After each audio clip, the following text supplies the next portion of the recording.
আচ্ছা হজরত ভাই, এই যে মুর্শিদাবাদ এর আগে একবার গেলে ফের দেখছি গিয়েছিলে, তা কি বুঝলে? অত কি ভালো লাগলো তোমার যে অতবার যেতে হচ্ছে মুর্শিদাবাদ?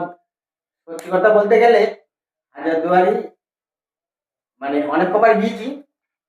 তা মানে কোনো ওকেশনে গেলে খুব ভিড় হয়, ভিড়ের জন্য মাঠ থেকে ভেঙে চলে যায়।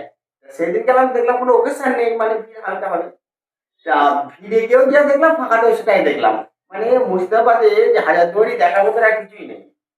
মানে যা ছিল সব কি হয়েছে বলতে পারো, কিছুই নেই, সব ফাঁকা। কিন্তু আমরা শুনেছি মতিঝিল নাকি খুব ভালো জায়গা। হ্যাঁ, মতিঝিল ভালো জায়গা। আমি প্রথমে বার গেলাম মতিঝিল, বললো ভালো জায়গা, কিন্তু আমরা জানি না, প্রথম গিয়েছি আমরা এরম ভাবে ঘুরে পেয়ে এসেছি। তারপরে বাড়ি এসে মোবাইলে মানে ইয়ে করে দেখছি যে মতিঝিল অনেক কিছু দেখার আছে। এবার আমরা চলে আসার পর পস্তানি হচ্ছে যে মতিঝিল জায়গাটা নাকি খুব ভালো জায়গা। আমরা গিয়েছি, কিন্তু হাজারদুয়ারিতে তোমার 30 টাকা 25 টাকা টিকিট, ওখানে 30 টাকা টিকিট। তাহলে আমি দেখলাম হাজারদুয়ারি করতে ওটা ভালো ভালো জায়গা, ভালো কিছু দেখা যাবে।